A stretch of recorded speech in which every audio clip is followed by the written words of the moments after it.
अच्छा, जो लोग बाहर जाना चाहते हैं वो ज़रा ये वीडियो गौर से सुनिएगा। एक ऐसा यूरोपियन कंट्री जो कि बिल्कुल छोटा सा है लेकिन दुनिया का दूसरा अमीर तरीन मुल्क कहा जाता है।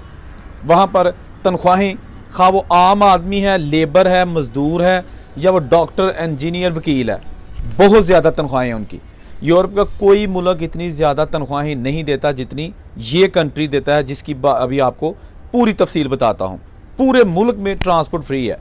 ट्रेन में सफ़र करें, बस में करें, ट्रैम में करें, एक पैसा आपने नहीं देना। वहाँ पहुँचा कैसे जाए, वहाँ पर जाने से पहले जॉब कैसे तलाश की जाए, ये मैं चीज़ें आज आपके साथ डिस्कस करता हूँ। इसलिए वीडियो को सारा देखिएगा।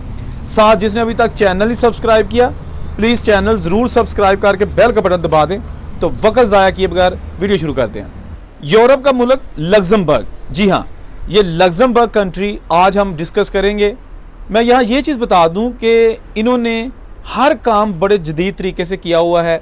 मसलन वहाँ पर ट्रैफिक बहुत ज़्यादा जाम रहती थी क्योंकि लोग पूरे यूरोप से वहाँ घूमने भी जाते हैं, जॉब्स करने जाते हैं, क्योंकि वहाँ पर जॉब्स बहुत ज़्यादा हाई पेड हैं, सैलरीज बहुत ज़्यादा हैं, तो इसलिए वहाँ पर रश रहने लगा, हर तरफ ट्रैफिक जैम रहने लगी। तो मार्च 2020 में वहाँ की जो वजारत मोबिलिटी एंड पब्लिक वर्क्स है, यानी कि आप पब्लिक ट्रांसपोर्ट का एक महकमा कह लें, उन्होंने बड़ी सोच विचार के साथ फैसला किया कि ये जो सड़कों पर इतनी ज़्यादा ट्रैफिक है, लोग अपनी गाड़ियाँ इस्तेमाल करते हैं शहर के अंदर और ट्रैफिक जैम रहती है, क्या इसका हल किया जाए। तो मार्च 2020 को उन्होंने फैसला किया कि हम पूरे शहर, पूरे मुल्क की ट्रांसपोर्ट फ्री कर देते हैं। और उसके साथ ही उन्होंने ये फैसला कर दिया, इम्प्लीमेंट हो गया। पूरे मुल्क की ट्रांसपोर्ट फ्री, आप बेशक बस पे बैठें, ट्रैम पे बैठें, और जो भी पब्लिक ट्रांसपोर्ट है वो मुफ्त है, कोई उसकी टिकट नहीं है। उससे हुआ ये कि लोगों ने गाड़ियां घरों में रखी। उन्होंने कहा हमें क्या मुसीबत है, पेट्रोल भी ज़ाया करें और ट्रैफिक में फंसे रहें। ज़रूरी काम के अलावा लोगों ने गाड़ियां घरों पे रख दी और बसों का, ट्रैम का सफ़र करना शुरू कर दिया। ये कानून आज भी लागू है और उनकी जो सड़कें हैं वहाँ पर आपको ट्रैफिक नज़र नहीं आती।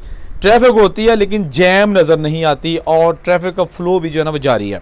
कैसा उन्होंने सिस्टम जारी जो है ना वो जारी कर दिया। इसके लिए उनको सालाना बहुत सारा बजट रखना पड़ता है। पेट्रोल और जो इसके अखराजात होते हैं, तनख्वाहें होती हैं मुलाजमीन की, ट्रांसपोर्ट मुलाजमीन की। खैर, ये मैंने आपको चीज़ बताई है कि छोटा मुल्क और बड़ी सोच, लेकिन गलते में पल्ले दी उन्होंने पल्ले है ऐसी तो उन्होंने कर लिया। ट्रैफिक तो साढ़े मुल्कों भी जाम रही है, लेकिन इतने कर सकते हैं। इतने बसां मुफ्त करके तो बसां वाले तो एडे वड्डे ढिड्ड वाले जेडे ट्रांसपोर्ट कंपनी फलां, ट्रांसपोर्ट कंपनी फलां, ट्रांसपोर्ट कंपनी, वो तो उंज खाशन के गवर्नमेंट ਨੂੰ। एनीवेज, टॉपिक की तरफ आते हैं। अच्छा, लग्जमबर्ग को पूरे यूरोप का बिजनेस कैपिटल भी कहा जाता है क्योंकि यहाँ पर तकरीबन 150 से ज़ायद इन्वेस्टमेंट के बैंक हैं। मुल्क छोटा सा है, 150 से शायद वो बैंक है जो इन्वेस्टमेंट के बैंक्स हैं और लोग यहाँ पर इन्वेस्टमेंट करते हैं, इसलिए यहाँ की खुशहाली जो है ना वो बहुत ज़्यादा है। दूसरे नंबर पर यहाँ पर जो जॉब्स हैं, अगर आपके पास वर्क परमिट है तो बड़ी आसानी के साथ मिल जाती है। यहाँ पर इनकी मुकामी ज़बान भी है, लेकिन यहाँ पर मल्टी कल्चरल लोग रहते हैं। आप इंग्लिश भी बोल सकते हैं क्योंकि यूरोपियन कंट्रीज़ में ज़्यादातर इंग्लिश नहीं बोली जाती, आपको वहाँ की ज़बान सीखनी चाहिए। यहाँ पर आपको अगर इंग्लिश आती है तो आप कम से कम इंग्लिश में भी कम्युनिकेट कर सकते हैं। बात है कि यहाँ पहुँचा कैसे जाए। लग्जमबर्ग का वीज़ा कोई इतना आसानी से नहीं मिलता, ख़ास तौर पर पाकिस्तान, इंडिया, बांग्लादेश, नेपाल, अफ़गानिस्तान, ये जो हमारे कंट्रीज़ हैं यहाँ के लिए वीज़ा इतना आसान नहीं मिलता है। स्टेटमेंट बहुत ज़्यादा होनी चाहिए, कम से कम 1 करोड़ रुपए की बैंक स्टेटमेंट होनी चाहिए। उसके बाद एम्बेसी से अपॉइंटमेंट लेके जो भी उनका प्रोसेस है, पासपोर्ट, तस्वीरें, ट्रैवल हिस्ट्री, लास्ट 3 मंथ की सैलरी स्लिप्स, उसके साथ साथ इंश्योरेंस, हेल्थ इंश्योरेंस और आपका कवरिंग लेटर, ये 6-7 चीज़ें आप बना लें, अपॉइंटमेंट लें, उसके बाद एम्बेसी में जाके फ़ाइल सबमिट करें, वीज़ा लग जाता है, वहाँ जाएं और अपनी फिर मंजिल तलाश करें। दूसरा तरीका आपको अभी मैं लिंक्स दे रहा हूँ, ये जैसा कि आप देख सकते हैं स्क्रीन पर भी है, www.jobs.lu वेबसाइट।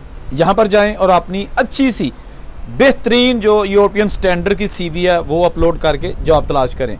दूसरी वेबसाइट www.monster.lu, ठीक है जी, ये भी बहुत अच्छी वेबसाइट है, आप जॉब्स तलाश कर सकते हैं। आपकी जॉब हो जाती है लेकिन ये इतना आसान भी नहीं है। मैं ये नहीं कह रहा कि आप करेंगे तो बिल्कुल आपको जॉब मिल जाएगी, लेकिन हमारा काम है आपको तरीके बताने, क्योंकि ये लक भी होती है, किस्मत भी होती है। यहाँ पर भी आप अपना CV ड्रॉप करें, जॉब मिल जाती है। जॉब लेटर को आप वीज़े के साथ नथी करके बड़ी जल्दी वीज़ा लग जाएगा अगर आपका जॉब्स लेटर है।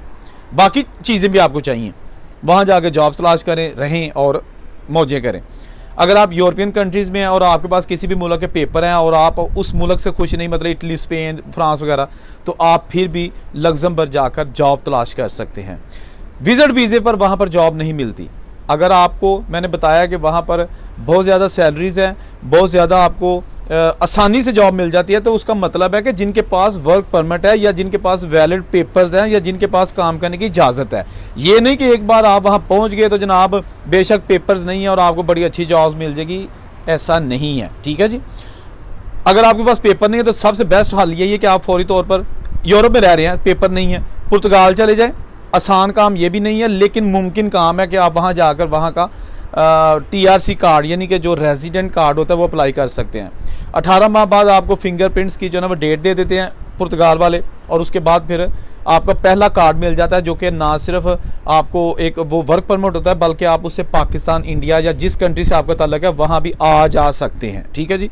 उसकी अलग से वीडियो इस चैनल पर मौजूद है, वो भी देख सकते हैं। लेकिन लग्जमबर्ग ज़रूर ट्राई करें, बड़ा अमीर देश है, बड़ा अमीर मुल्क है, और वहाँ पर आपको पाकिस्तानी भी मिलेंगे, इंडियन, बांग्लादेशी, नेपाली, और ऑफ कोर्स यूरोपियन लोग भी वहाँ पे मौजूद हैं, गोरे भी वहाँ पे मौजूद हैं। कुछ लोग घूमने फिरने के लिए आते हैं, कुछ वहाँ जॉब्स कर रहे हैं, और बहुत सारी वहाँ फैमिलीज़ भी सेटल्ड हैं। अल्लाह करे आप भी वहाँ जाएँ, सेटल्ड हों, फैमिली का सहारा बने, जहाँ खुश रहें। औरंगज़ेब को इजाज़त दीजिए। अल्लाह हाफ़िज़।